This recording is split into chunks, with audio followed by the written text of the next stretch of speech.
Friend, आपનું સ્વાગત છે Anshu cooking પર। આજે બનાવવાના છે ઘઉંના ભડકાના લોટના ઢોકળા। એના માટે આપણે ઘઉંનો લોટનું ભડકું લીધું છે, મીઠું, પાણી આપણે અગાઉથી ગરમ કરી રાખ્યું છે ગ્લાસ, અને તેલ। તો હવે આપણે આનો લોટ બાંધશું।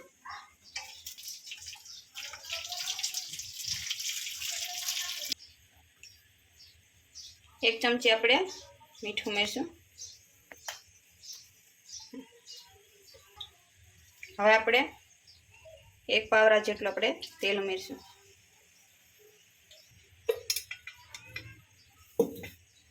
હવે આપણે ઘઉંનું ભડકું ઉમેરશું।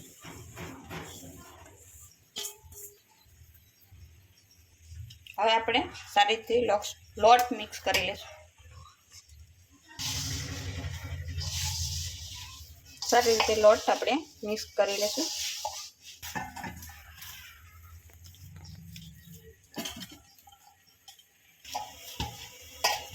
લોટ બંધાઈને તૈયાર થઈ ગયો છે।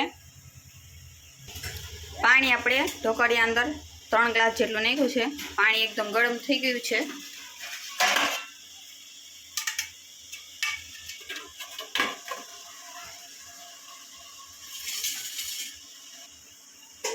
હાથમાં આપણે હવે તેલ લગાવી લઈશું અને મુઠિયા કરી લઈશું।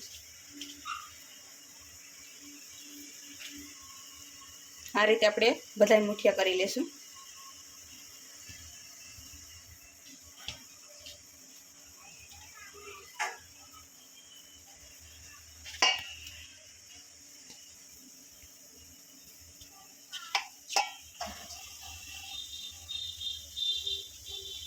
આ રીતે આપણે હવે ડીશમાં બધાય ઢોકળા મૂકી દઈશું।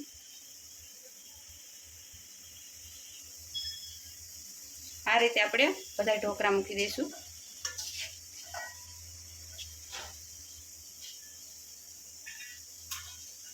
હવે આપણે ઢાંકણીને ઢાંકી દઈશું। 15 થી 20 મિનિટ સુધી આપણે પકવા દઈશું, એટલે ઢોકળા આપણા એકદમ તૈયાર થઈ જશે। પછી આપણે એનો વઘાર કરશું। હવે આપણે જોઈ લઈશું 15 થી 20 મિનિટ થઈ ગઈ છે। ઢોકળા એકદમ બફાઈ ગયા છે। આ રીતે આપણે જોઈ લઈશું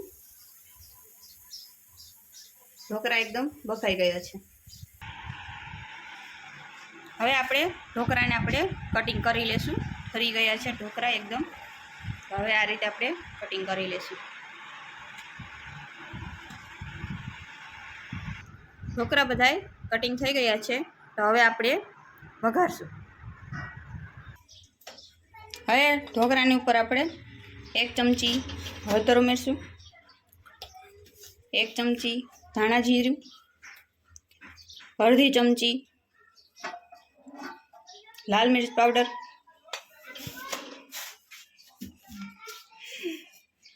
અડધી ચમચી મીઠું। આપણે બાફામાં મીઠું નાખ્યું હતું એટલે અડધી ચમચી નાખીશું। આપણે ગેસ ઓન કરશું।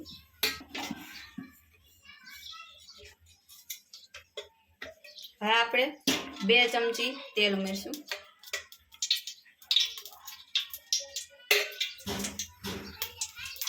મીઠા લીમડાના પાન આપણે ધોઈને આની અંદર ઉમેરશું। તેલ આપણું ગરમ થઈ ગયું છે।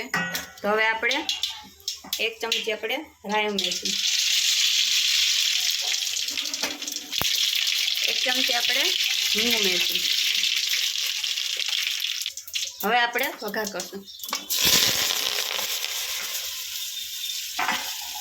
સારી રીતે મિક્સ કરી લઈશું।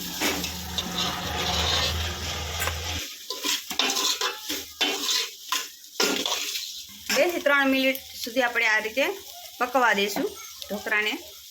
પછી આપણે ઉતારી લઈશું। હવે આપણે ધાણા ઉમેરશું।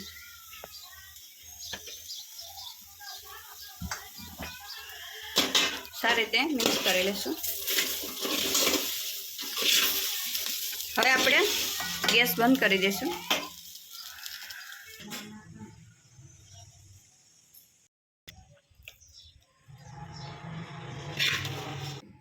તૈયાર છે ઘઉંના લોટના મુઠિયા વઘારેલા। તો આવી જ અવનવી રેસીપી માટે અમારી ચેનલ અંશુ કુકિંગને લાઈક કરજો, શેર કરજો, સબસ્ક્રાઈબ કરજો। ધન્યવાદ।